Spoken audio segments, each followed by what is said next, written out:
we're going to talk mostly, we talked a lot about format of sonnets last time, but I want to go through those poems and make sure that you guys understand exactly what's going on in each one so that because I had some people who really got certain ones.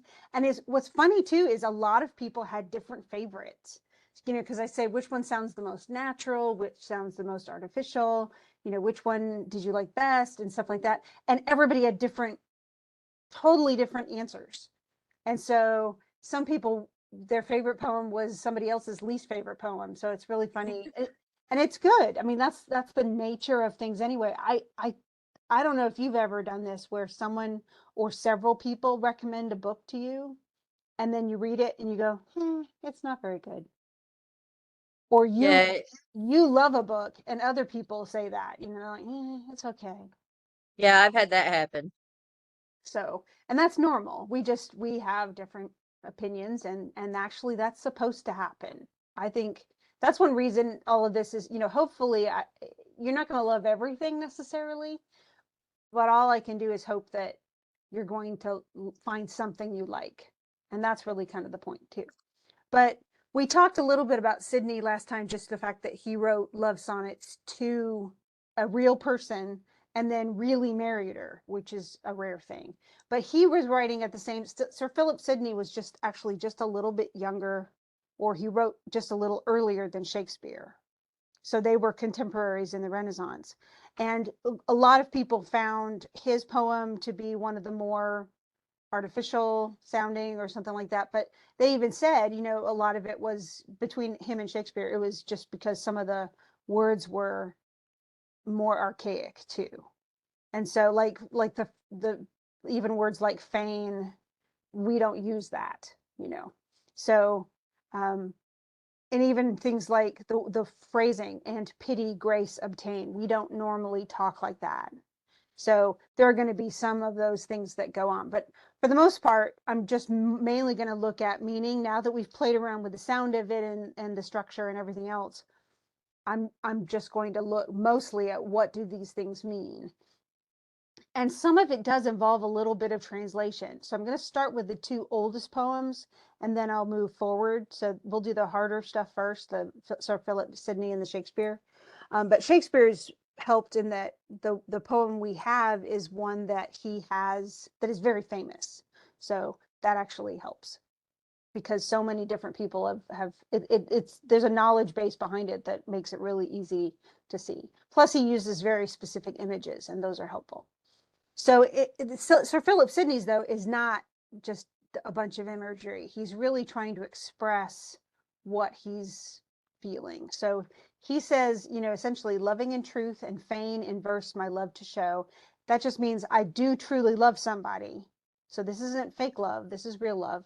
And I really want to write a poem, write verse to my love to show her that I love her, so that she, his dear person, might take some pleasure of my pain. In other words, she might be flattered and cherish the poem, even though it's an expression of his suffering, because he suffers in love because it's unrequited at this point. And in so many ways I think about YA books and there because I write young adult literature, and so much of it is that angst that you always have the one kid who's in love, has a crush on somebody else, and that person never notices them, and that's kind of how this one feels. He's the same thing. He wants to write a poem to her so that she knows that he loves her, essentially, even though it reveals himself. It's a very vulnerable thing to do. And he even says pleasure might cause her read. So in other words, she might read it for pleasure. Reading it out of pleasure because she loves poetry might make her know the extent of his love.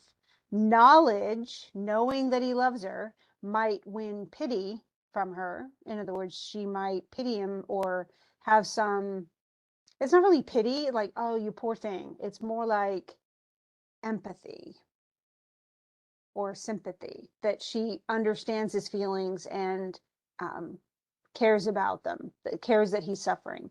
And pity would lead to grace. And grace, there are two things that at this time in sonnets men ask for. They ask for merci And I'll just type that in there. Let me get the little chat thing in chat. And it's just like the French mercy, merci. But it does mean mercy, but it means specifically like, hey, I love you, give me mercy. And that means love me back and love me in all the different ways. So yes, it does mean physically give me your love back. And with all that goes with that. Some of the poems are actually pretty steamy. We're not reading those though. But so he's hoping to get Grace, her Grace, because she's read the poem. And so he says, I sought fit words to paint the blackest face of woe. So in other words, I'm trying to express how deeply I'm suffering and how sad I am to have this unrequited love. Studying inventions fine. So he's trying to work out, good. He'd want to think about like alliteration and metaphors and the use of all the good literary devices. And then and of course he's trying to entertain her. So he's worried about how he words things because he wants it to be something that she wants to read. And then he says he often turns others' leaves. So in other words, he's trying to see, if he tries different things, that if thence would flow some fresh and fruitful showers upon my sunburned brain. In other words, it's really hard to express. And honestly, I like this poem because it always makes me think about my own writing, because writing it's a process. And quite a few people who wrote sonnets said, well, I'm happy with what I have, but I feel like this is not done, and I will come back to it and work on it more. And I think that's actually such a healthy way of looking at writing, because it's not, there are very few times in my life that I've written something and it's just been finished. Almost always. And that's honestly only in poetry, when I'm writing for someone and I give them the poem. That's the only time it ever gets done. And yet writing is really much more about revision and editing and tweaking, trying to figure out what's the best words, how can you fix this so it fits best with what you're trying to say. And so his struggling with the writing it just makes me feel like me, oh yeah, that's me too. And then he says, but words came halting forth, so that he's stumbling through his way through this writing, wanting invention stay. In other words, stuff is not coming out. He's like writer's blocked or something. Invention, nature's child, fled, stepdame studies blows, and others' feet still seemed but strangers in my way. And so he's like, stuff isn't working. Thus, great with child to speak. In other words, he's pregnant. You have that pregnant pause, that's filled with something. Well, he has all the message in his brain, and it's not, he feels like he's just writhing through the poem. And helpless in my throes, biting my truant pen, beating myself for spite. And most of these poets talk to, essentially they had something that inspired them, and that's their muse. And it's actually from the Greek, because the Greek muses inspired different forms of art. Yeah. And so, fool, said my muse to me, look in thy heart and write. Like, don't try to do fancy phrasing. Don't worry about all the literary terms that you're using. Don't try to make things like other people's poems. Don't try so hard. Make it simple. Have you ever heard the phrase, oh, you did? My sister dressed up as Medusa once. She even she made something to put on her head that had like writhing snakes all over it. It was really Oh, fun. I've done Medusa too. That's just fun. So, I went as the Muses dance that time. oh, cool. So essentially he says, like, and have you ever heard of KISS? Keep it simple, stupid? I don't know that I've heard that one. Well, honestly, I use it a lot. I can't, and it's a good thing in life. It's like good advice. Keep everything simple, because you get all worked up about stuff and it gets all complicated, and then it loses the meaning. And I think in some ways that's what he was afraid of. He's going to put all these artifices in, and he's going to, use all of this alliteration or metaphor or whatever, and it's not going to mean what it was supposed to mean. It's not going to feel heartfelt. It's too artificial. And so I love Yeah. the end, that last one. I mean, he's getting more and more like churned up. And then at the end, the muse says, fool. And I love how he's talking to himself. He's like, you're an idiot. Stop. And just look in thy heart and write. Yeah, and you know what it almost sort of seemed like to me a little bit? Mm-hmm. It seemed like he's looking at the works of other people for his inspiration and he's Yes. not finding it, and that's that to me that last line came across as like, look in your own heart. Don't look at other people's stuff. Look into yourself. Yes. If you're trying to confess your love, you need to look into your own heart. Well, and a lot of it too is, it's easy to, uh, when you copy things, yeah, I mean, and we know a lot of people. Actually, I'm in a lot of writing groups, and one of them had a lot of people who wrote fan fiction. So they'd write about Harry Potter, or and they'd write, but the biggest fandom was all about like essentially the generation before Harry, with Harry's dad and everybody. But it was Oh, the four shapeshifters. So it was Lupin and all of yeah, the that along with Snape. Marauders. And so that group of people, and so they'd write all these stories to go with it. Well, the only thing is you can't publish any of that because it's not yours. You're using characters somebody else invented, and there's no way that J.K. Rowling would not sue. She'd get her lawyers immediately on you, and you'd be in trouble. So but why tell other people's stories? Tell your own story. And I think that's part of it too. You're going to have a much more authentic story if it's generated genuinely out of you than if you're trying to copy what other people are doing. And Yeah. finding your own voice, and your voice is not like anybody else's, and that's really important too. So our only rule in the writers group I'm currently in is that you can't rewrite anyone's stuff. You can't say, well, I would have written it X, Y, and Z, because you're not the writer, they are. And they can't lose their voice. Their voice has to stay theirs, I guess. So but that's, hopefully that makes sense. He's trying to make it all fun, make it all come out the right way so it's entertaining. And in the end, what he really needs to do is just say what he really means. And actually, when he does that, this is sonnet number 1. This is the first in his whole Astrophel and Stella collection. And yet it's the key to what he does. He has very heartfelt sonnets about how he really feels. And that's what wins her over and makes her his wife. So in the end, it Aw. worked, which is awesome. Okay, so I don't. In fact, I don't think that Sydney's, like, his father-in-law was super up on it, but she was the one who said, "No, I really want to marry him, Dad." And so they got married. Oh. Now, William Shakespeare. Okay, so this is a really interesting thing, and this poem, I'm going to tell you a little history, which some people won't like, but um, this is actually one of those poems that gives credence to the idea of Shakespeare not being authored by someone else, for there being somebody who is essentially using that as a pen name and writing in the guise of a person.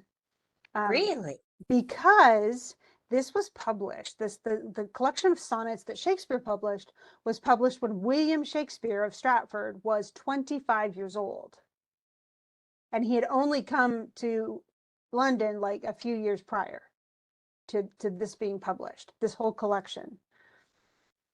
And yet this poem, among many of the poems in this sonnet sequence, talks about the main character, the person who's speaking, being old. And William Shakespeare at this time is not old. He's not remotely old. 25 was never old back then, especially for a guy. It was you were an old maid if you weren't married by 25 if you were a girl. But by this time, William Shakespeare he was married and to actually a much older woman, and they already had several children and stuff, but he went to London and became an actor. And yet this sonnet, along with several, talks with the viewpoint of this older person speaking to a younger person who cares about him. And so many people, and there's actually a group of people still, a lot of Shakespearean actors are part of the Oxfordian movement. And that says that Henry de Vere, no, it's Edward de Vere, Edward de Vere, the 17th Earl of Oxford, was really the author. And the reason they say that is because he actually had a nickname at court, and it was Shakespeare with a Really? hyphen. In fact, somebody gave him an ode when he became Chancellor of England, which is the next in line. I mean, he's just under the Queen of England. When he became Chancellor, somebody said that his countenance shakes spears, and that was just a play on his nickname. But the truth is at this point, when these were published, Edward de Vere was 63. Oh. Yeah. So a lot of people say, well, and actually a lot of Edward de Vere's life mirrors Hamlet's. He was married to he was a ward of a man, of actually the previous chancellor, Lord Burleigh, and he became a ward of the state after his dad died under mysterious circumstances, and his mom remarried after like 2 months, Oh. and then he was shipped off to London. And so in Hamlet, his dad has been murdered. He was poisoned. And then his mom is remarrying very quickly. In fact, people come for the funeral and they end up seeing the wedding. And Hamlet's very distressed about this. And Hamlet ends up marrying Ophelia, the son of the kind of the court advisor in Hamlet. And Lord Burleigh's daughter ends up marrying Edward de Vere. Then they are estranged because she's pregnant and he doesn't think he's the father. He actually goes off to Europe and tours Italy and stuff like that, comes back, and Hamlet in the play was captured by pirates. It actually saved his Oh life. So he yeah. was captured by pirates. Edward de Vere was captured by pirates in real life. And so there are a lot of parallels that are just weird. But do I know for sure? No, of course I don't. Who knows? But this is one of those things. So this is really, and I told you that kind of overall, this is about an older person speaking to a younger person. And the reason we know this is because of the way that this person speaks of himself. So, Yeah. and he's speaking specifically to the person he's speaking, his audience is the one who's viewing him. He's trying to express how he's seen. And it's really almost like the age difference seems profound. Like it could be like parent to child. And so, it's hard to know for sure. But it says, that time of year thou mayest in me behold, when yellow leaves, or none or few, do hang upon the boughs, those boughs which shake against the cold.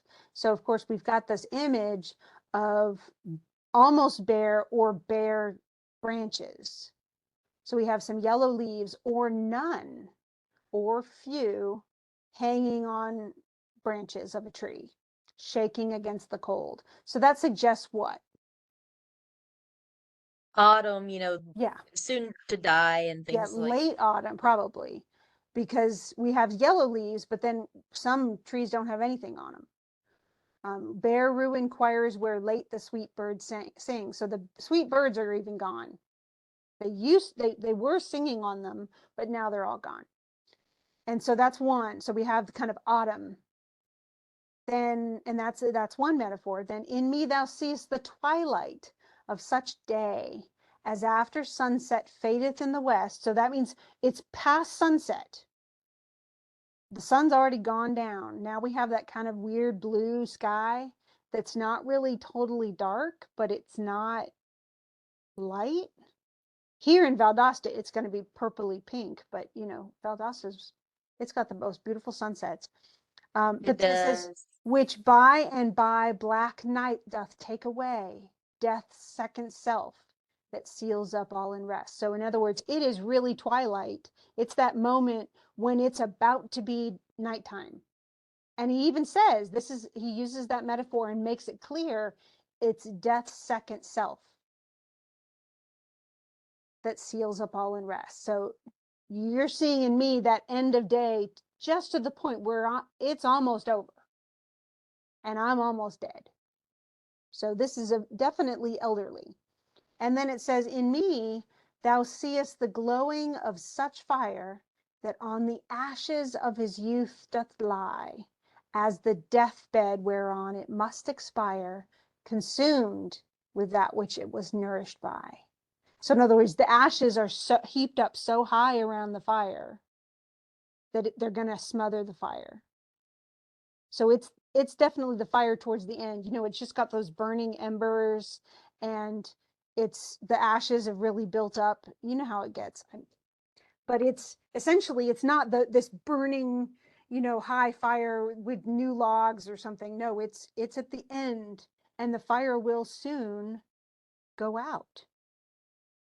And so all three metaphors, each one points to his age. That, it's almost the end of my season. It's almost the end of the day. It's almost the end of the fire that's left of my energy. It's almost all gone. And yet, and this is where he finishes up the meaning of this. He says, "This thou perceivest." So you see this in me, which makes thy love more strong. To love that well, which thou must leave ere long. In other words, I'm not going to last forever, and that actually makes you love me more, because you have a limited time. And the truth is that affects us all. And When we yeah. know someone's going to die, we definitely make it more of a point to visit them more often, to definitely share with them all that we can. I know that my husband, for instance, my grandmother, he flew my grandmother out to meet mom, and he interviewed her and her sister for like 2 or 3 hours to get a lot of the stories that he knew she wasn't going to last forever, and he wanted to make sure that her stories weren't lost. And so we'd care, at when something's almost gone. It's kind of like, have you ever had, I mean, this is on a different, you have this experience that you're going through. Maybe you're watching, something, or you have a really good date, and you kind of don't want it to end. And Yeah. so you find excuses to keep it going, like, oh, let's go get ice cream too, even though you're stuffed from dinner. Or let's take a walk, or let's, but you don't have much time. Or if somebody's coming to visit you, they're here for 5 days or whatever, that fifth day, you want to like pack everything in to make Oh sure. yeah. And that's human nature. And so in some ways, that's exactly what he's talking more about the end of life than he is talking about love. But that knowing that it's going to be over helps, actually gets us to love more dearly, to cherish what we've got more. And when we had more time, we let things fly, and we just didn't take advantage of the time we had. And so it's, in some ways that's what it's showing. Does that make sense? Oh yeah. Okay. I just want to make sure that the metaphors all made sense. But essentially, those are three metaphors. Could that be on the test? Yes, it could. So that's, and one reason I'm covering all this is I want to make sure that, if there is something that you guys don't understand, I can. And so you have to speak up for everybody, Jordan. Okay. Well, may I ask a question before we move on from the Shakespeare sonnet? I feel like I've read somewhere that some of the sonnets were like connected, like there was a sort of like a theme or a storyline going through some of them. Some of them Is are that there. correct? Well, there's one. There's several that seem to be directed towards a younger person, even a younger man. And William Shakespeare, of course, he actually didn't have a son then. He eventually would have a son, but the son was one of his younger kids.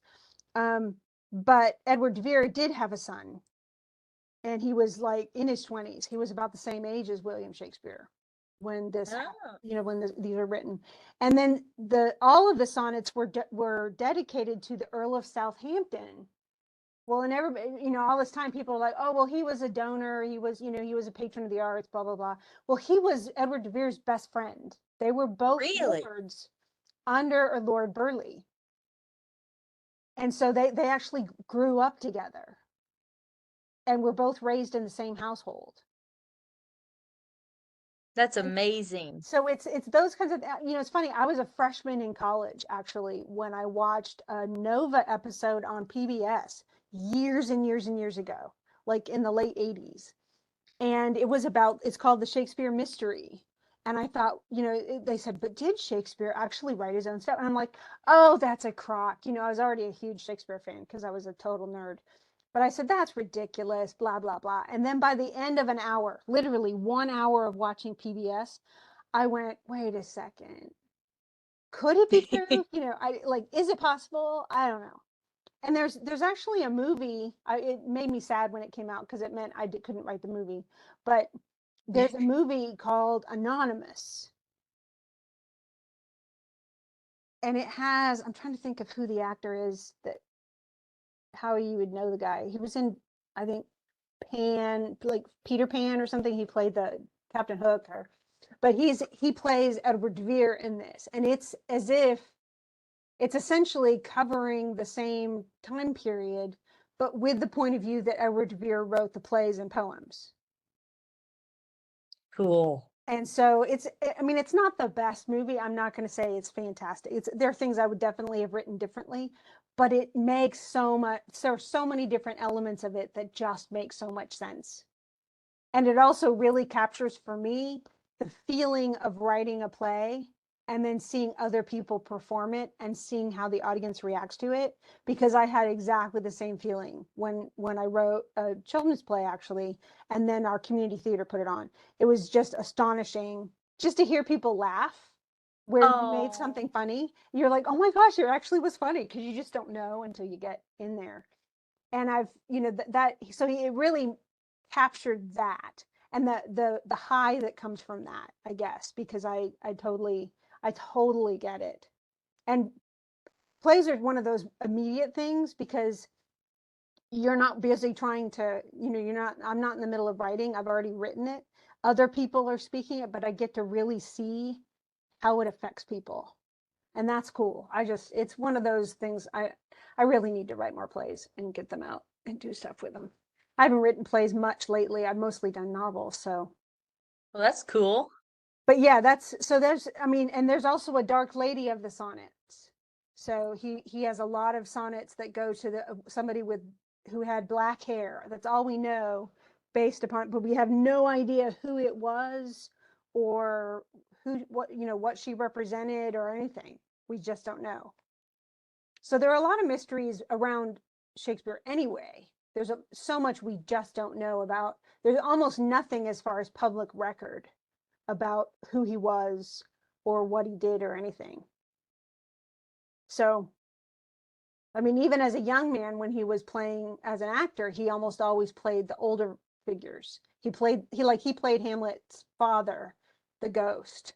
He didn't play Hamlet, even though he was in his 20s. So, but honestly, do we know for sure? Nah, but I've seen too many parallels for me to go, no, I can't. I have to discount it. The only problem is that, like, for instance, they say that his last play, The Tempest, was based on Jamestown, and that would mean it would have to be after a certain time in 1600s. And Edward de Vere did not live that long. Oh, And so they're saying, well, but the truth is they're assuming they don't know when it was first written. They have no idea. And there were several explorations that were well before then. So, yeah. including Columbus, which was in 1492. So that had plenty of time. And he published his letters. And there were a lot of writings that came prior to that too. So honestly, we just don't know. And we probably will never know. So even though that would be Thank cool. you. Any other questions? Um, I just wanted to point out something that was interesting to me Mm-hmm. because I have not read all of the sonnets, but I've actually mostly just read like the first one. And then when I read this one, because it has the line consumed with that which it was nourished by, Uh-huh. makes me think of how there's that line in the first sonnet where it says, feeds thy light's flame with self-sustaining fuel. Mm. That was one of the things that made me think about, oh, well, I thought I read that they were connected somehow, you know. Well, and some of them, I mean, there are several that if you read them all in order, Mm-hmm. then you can kind of see how several of them, especially in a row, progress. And then you get new ones and you're like, what, where's this one fit in? So they're not really chronological, but it's best to read them in order, in my opinion. And they were published. We don't know who published them, but they were definitely published to be in a certain order. They were absolutely published to be kind of like, you know, how bands decide on their playlist on an album. It's the same thing. Oh, Whoever published them put them in that specific order. like chapters in a book. Yes, absolutely. I'll have to break out my book of sonnets and read them in order. Well, if you want to read books of sonnets too, I really like Sonnets from the Portuguese by I think I actually Elisa have that Rani. one knocking around my house I somewhere. have that on a little velvet with a little velvet binding. It's super pretty. So Oh, that does sound pretty. it makes it feel like I'm reading, you know, their love letters or something. It's quite sweet. Oh, So, okay, so let's talk about Edna St. Vincent Millay. And she doesn't have a title and there's no number. You notice the other two were just numbered, but this one's just the first line. And it's funny because it was very rare for women to talk about love lives. So this is a much more modern poem in that she's expressing her own, you know, I don't know, various encounters. And that's very untypical for women. It's very normal for men at that time to talk about, you know, all the different body parts of a woman and be kind of a bit graphic. It is not normal for women to do so. Although Elizabeth I, for instance, in England, she did write some sonnets, and several of them are a bit turning the tale. You know, they're talking about men and their attributes. So oh, it's really funny, you know, but that was not nearly so acceptable. You know, women were to be the objects. In this case, though, she's kind of going through a little bit of that. So she says, what lips my lips have kissed and where and why I have forgotten. So in other words, I can't keep track, which is a little, wow, you know, she must have kissed a lot of lips. And then she says, and what arms have lain under my head till morning. So the people she snuggled with and actually slept with doesn't remember all that either. But the rain is full of ghosts tonight that tap and sigh upon the glass and listen for reply. And in my heart there stirs a quiet pain for unremembered lads that not again will turn to me at midnight with a cry. So I don't remember everywhere I've been, but the shadows of those encounters, the remnants, the memories of those things sometimes, and this is certainly at this time right now that she's writing, they're haunting her. You know, it's full of ghosts tonight. So just hearing the rain reminds her of some of that. And in my heart, there stirs a quiet pain, even though it's for unremembered lads. It's like she's lonely now. She remembers that she did have loves in the past, even if she can't remember them all and remember all their names. And so it's a shift. It's like, well, my past used to be really active and full of love and full of passionate embraces and full of whatever. But now what's it like? Thus in the winter stands the lonely tree, nor knows what birds have vanished one by one, yet knows its boughs more silent than before. So she's comparing herself to that tree in the middle of winter, and all the birds are gone. And so it knows it used to have birds tweeting around in its branches, but now the birds are all gone. And so I cannot say what loves have come and gone. I only know that summer sang in me a little while, that in me sings no more. And it's kind of a sad poem. I It is. Because it's like I used to have a love life and now I'm just alone. Like that's what it feels like. Like I used to have, and that summer, and even this part, which is alliteration, that summer sang in me a little while, that in me sings no more. Oh, it's so sad. It's like I got old and now nobody loves me. That's what it feels Oh. like. And it makes me sad because, I'm kind of old, and thank goodness my husband's, alive and kicking and still, we're still happily married. But, the truth is that if you ask people, like, especially those who have divorced each other, how do you feel now? And so many people, it's amazing.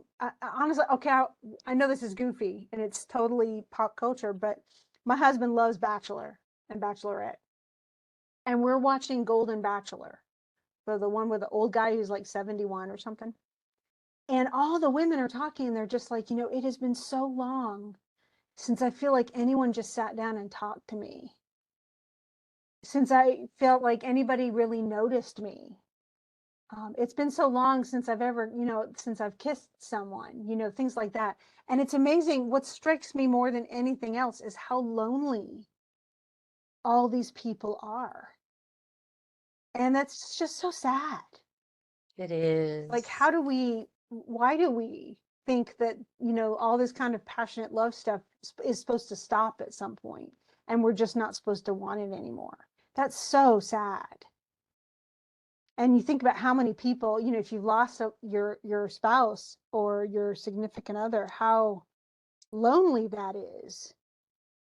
No wonder people get married again, even if they get married too quickly or something, because they're just so lonely. And I think that's, she doesn't say, oh, I had the loves of my life, I had all these magnificent people. She admits she actually doesn't really remember a lot of them, but she wasn't alone, and now she is. And that's just really sad. It is. So it's, I mean, even though it's sort of, they're all sort of love poems, and yet they're also about other stuff. It's not just, oh, I love you, I love you, I love you, I love you. It's, this is what love feels like, and this is why, and I've lost it, or I know I'm going to lose it, or I can't seem to write about it. you know, and that's just, and I totally get that too. It's just not, or it's not in my life anymore. I used to have it, but now it's all gone. It's almost like it's looking at love from different angles, Mhm. almost. Right. And the truth is, we all would, all of us see love a little bit differently. And a lot of us are, and we're all in different places when it comes to love. And, you ask in a year, and we're all going to be in different places then too. We all move. I mean, even within a relationship, you move kind of in and out of passion, in and out of all sorts of different, your feelings change. They deepen, they strengthen, they lessen, they ebb, they do all sorts of things, and different events can have a traumatic effect on a relationship. So, but yeah, it's like they're capturing just that moment, exactly where that feeling is. And that's actually kind of cool. It's almost like a diary, where you have that little moment. Tonight, this is what I feel. I'm thinking about, I'm remembering all of the times I was with someone, and now I'm not, and I'm just alone. That it feels like a diary entry, even though it's in poetic, it's in iambic pentameter and with a rhyme scheme and all that. It still feels like it's momentary. But that's how we feel. Sometimes it's just like a song. Have you ever turned on a song because you're just in the mood, and you're like, I need to listen Yeah. to that song, or watch this movie, or, well, I guess rewatch the movie. Yeah. You're just in the mood, or I'm in the mood for some comedy. We do that. We back up our own feelings with what we listen to, and that's, remember, songs are poetry. So we often attach ourselves to certain songs at different times. There were songs I listened to when my husband was going through cancer treatments that I have not really listened to since, but they fit that at the time. And now I don't want to be reminded about it. So I don't listen to them anymore. If that makes sense. Yeah. Okay, so let's look at this last one. And this is probably the least about love of any of them. And yet it still is sort of about it. Now, I talked about Keats before, and that he died very young. Even for a poet, he died young, but he died of tuberculosis, and Oh. it was incurable at the time he lived. It was, and his mother died of it. He actually tended to his mom as she slowly succumbed to it. Then his brother contracted it, and he tended to him until he died. And then by then he had it, because tuberculosis, I mean, that's pretty much how it's spread, is, you know, you live close to somebody who has it, and then you get it from them. So he eventually died. He was not even 30. So he's of the three younger romantic poets, he died the youngest. I think the oldest was, I think Byron was the oldest, and he was 35 or 36. And so they all died somewhere between 27 and 36 years old. But Keats, I think, knew. I mean, he had faced death already with his own family, you know, and so he definitely knew his days were probably numbered. And they were. He was absolutely right, but it doesn't make it any less sad. In this case, though, he's talking about facing death and facing his own mortality, especially. So, and facing it before he can get the things done that he wants done. And this poem has always spoken to me, because I've always wanted to write. And so I've always been afraid, you know, what if I get hit by a car and I'm halfway through a novel and I never finish it? What if, you know, that kind of thing? What if I never get to where I'm actually a good writer and I'm just working at it and all my writing stinks, and then I die too young? So, you know, had I died when he did, I would have not gotten very far. I can tell you that now. So, but he says, when I have fears that I may cease to be, that I may die, before my pen has gleaned my teeming brain. So he's got all these ideas in his head, and he's afraid they're not going to come out in time. Before my high piled books in charactery hold like rich garners the full ripened grain. So before all of this stuff that he has, the scholarship, you know, all the practice, before everything else has come to fruition, to the full ripened grain. So before he can reap all of, you know, what he's been trying to do. When I behold upon the night's starred face huge cloudy symbols of a high romance, and think that I may never live to trace their shadows with the magic hand of chance. So he thinks about the idea of romance. Now, he did write a really cool poem, and it's called, I think I might have talked about it already, The Eve of St. Agnes. And it's a kind of a Romeo and Juliet-ish, but with a happier ending type of poem. Oh. But he says, when I behold upon the night starred face huge cloudy symbols of a high romance, and think that I may never live to trace their shadows with the magic hand of chance. So in other words, he's either not going to be able to write about romance that that he imagines, or live romance that he can, you know, so he's not going to get to experience it or even write about it, that nothing's going to happen. And when I feel, fair creature of an hour, that I shall never look upon thee more, never have relish in the fairy power of unreflecting love, then on the shore of the wide world I stand alone and think, till love and fame to nothingness do sink. Now he's talking directly to someone. Is it his muse? We don't know. But he says that when I think that I shall never look upon thee more,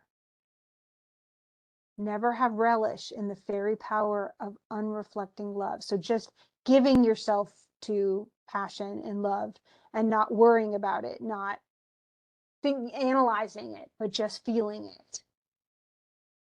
And he thinks, you know, what if I'm not going to be able to do that? What if I can't look on you and just enjoy love, but instead I'm alone. Then on the shore of the wide world I stand alone and think, to love and fame, to nothingness do think. So he does, he's thinking a lot, is what he's doing. He's fretting. This is a worrying poem. Now the truth is, though, he did fall in love in real life.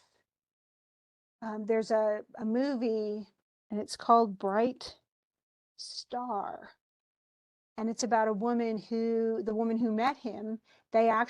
She wore a ring. He gave her a ring, which she wore on her wedding, essentially instead of a wedding band. It was like a promise ring or something. And then he died. But she never married, and she never took the ring off. She wore it for the rest of her life. Oh. And it's a beautiful movie. It's slow, it's a little bit of a slow burn, but it's a good movie.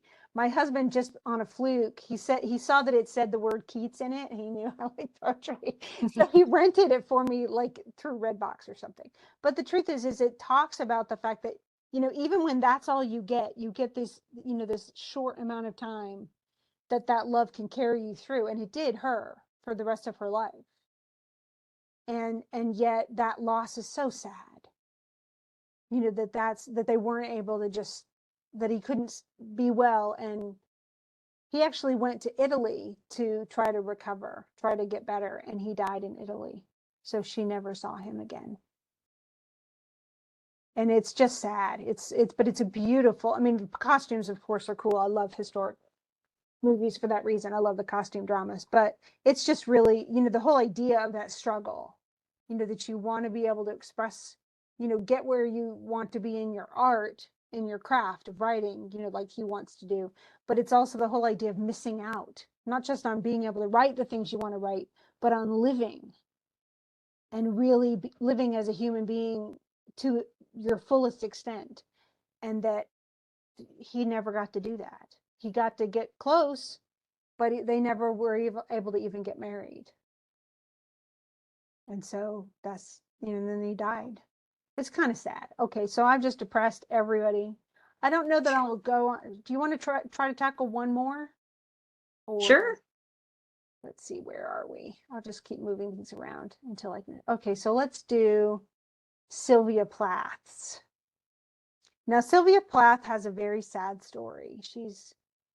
She dealt with depression most of her life, and a lot of her poems are a lot about that, about the, and her father, I don't think, he was just really strict.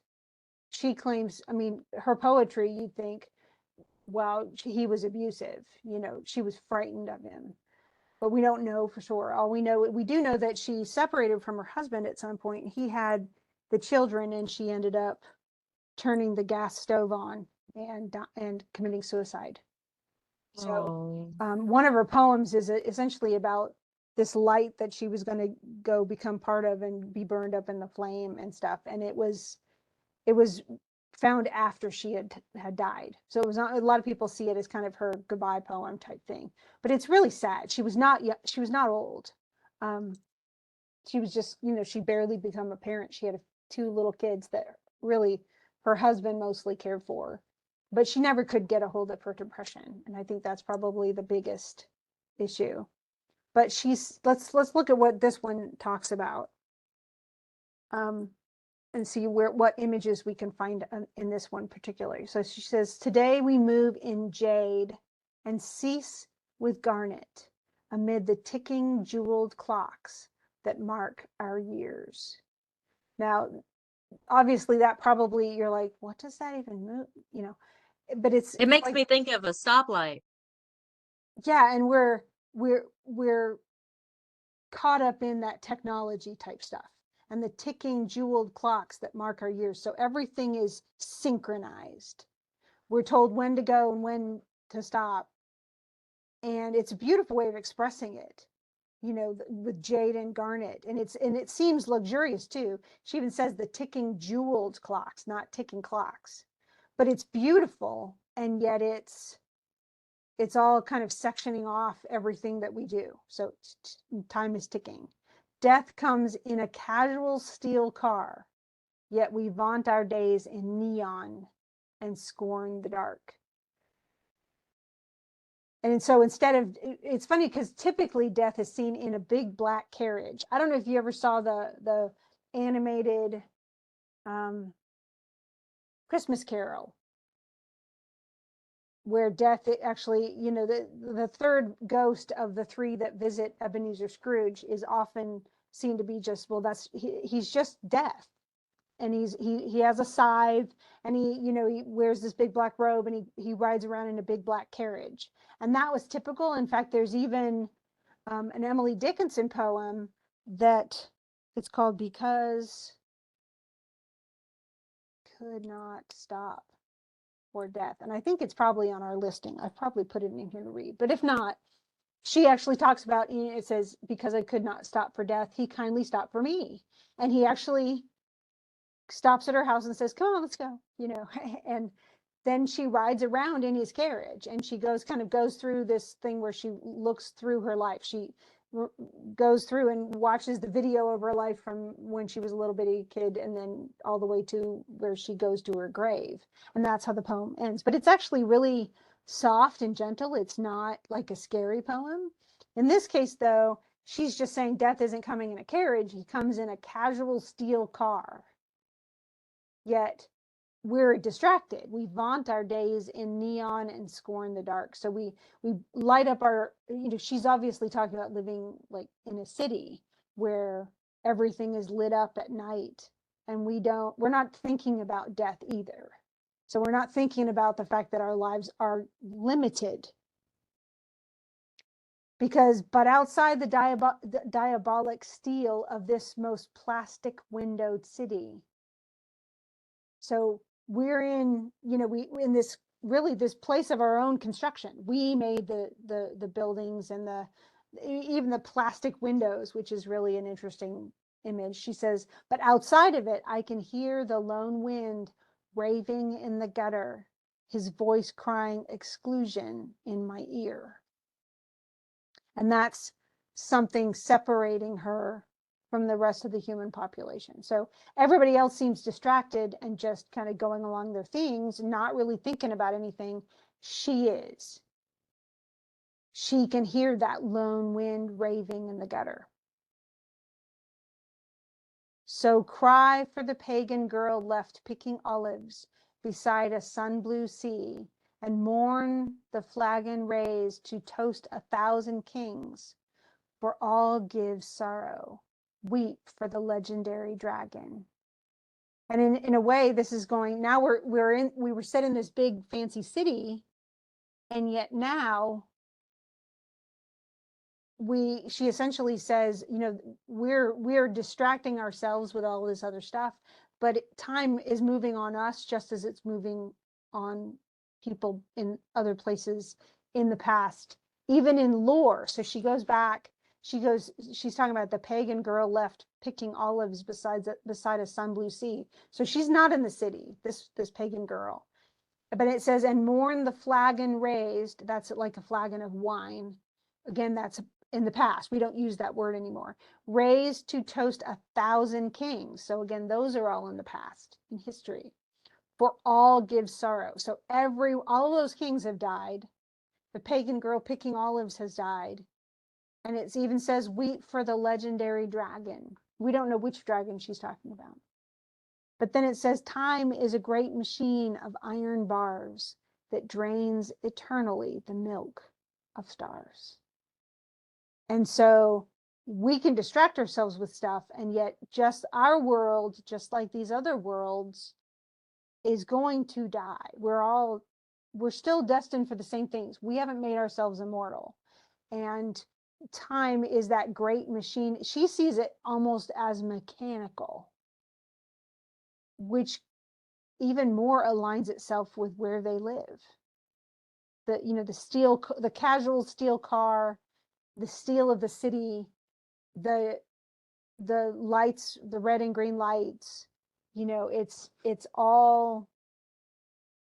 still part of that process too, and it's coming. The great machine of iron bars, and this is like a jail. but it also drains eternally the milk of stars. So all the imaginativeness, all of everything, you know, all that we've ever believed in, human structure, I mean, everything, even, you know, eventually too, of course, will the stars die out in this? Yeah. Yes, eventually they will. Our sun, they estimate, has been around about 5 billion years and will last about 5 billion more years, but then it will die. And so time is going to degrade everything, you know.